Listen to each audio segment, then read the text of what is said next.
Okay అంటావా మావా అంటావా మావా అన్నప్పుడు కేవలం 5 నిమిషాల్లో జస్ట్ క్రియేట్ చేసిన పాట నా స్టూడియోలో.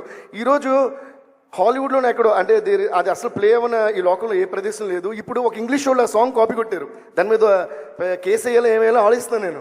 అంటే ఒక ఇండియన్ మ్యూజిక్ డైరెక్టర్ ఒక చెన్నై ఇంట్లో స్టూడియోలో కూర్చొని 5 నిమిషాల్లో కొట్టిన పాటని హాలీవుడ్లో ఒకటి కాపీ కొట్టాడు. కాటన్ క్లాప్స్ దీనికి.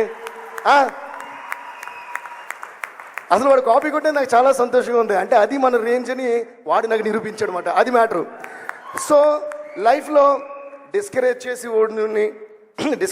వాళ్ళని మనం చూసి కాపీ కొట్టే వాళ్ళని మన వల్ల ఇది కుదరదని వాళ్ళని అందరిలోని పాజిటివిటీ వెతుక్కోవటమే మెచ్యూరిటీ. అదే మన సక్సెస్కి బిగ్గెస్ట్ పాత్ వేయబోయే ఒక థింగ్ అన్నమాట.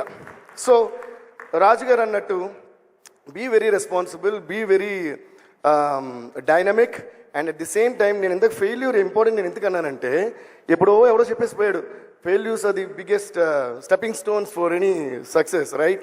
అది